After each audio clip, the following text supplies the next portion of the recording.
Utilitarianism.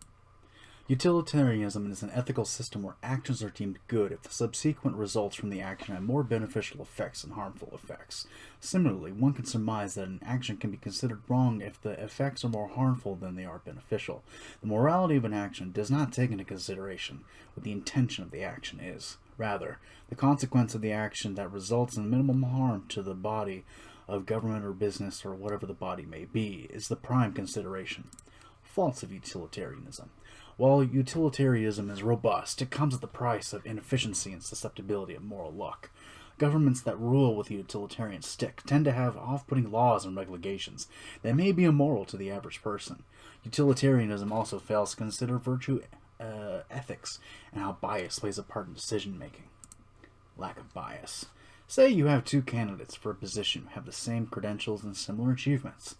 A difference is that one candidate, who has a desirable internship experience, is rather rude or smells odd. The other candidate lacks this internship experience, but is kind and outwardly willing to learn or can work with others. I'd be more inclined to pick the latter candidate. Bias is trivial. It doesn't matter what the bias is, but the bias is there and is often the guiding force that makes decisions. Utilitarianism provides a logical framework, but it is not enough to make decisions in a timely manner. Another problem with utilitarianism is you have to be able to put a value on human life.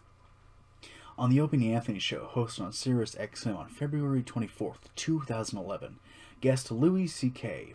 asked former Secretary of Defense Donald Rumsfeld if America would trade the lives of people living in France to save the lives of the people living in Texas and Arizona combined. Rumsfeld did not supply an answer. In terms of the extent of harm that would come to the American people, a neutral consequentialist may conclude that the lives of the 65,480,611 people in France outweigh the 36,274,598 people living in Texas and Arizona combined, just based on numbers.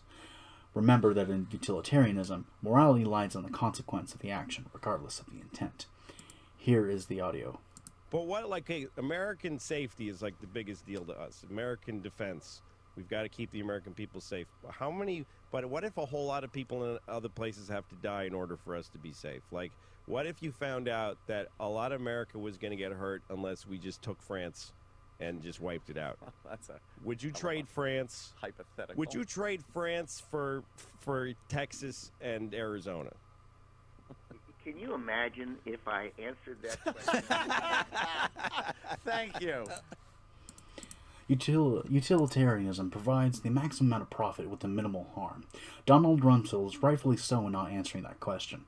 Aside from all the trouble that the former Secretary of Defense could get into if he gave a real answer, putting a number on human life eliminates the insights gathered from other theories, like social contract theory, where everyone should collectively promote human rights.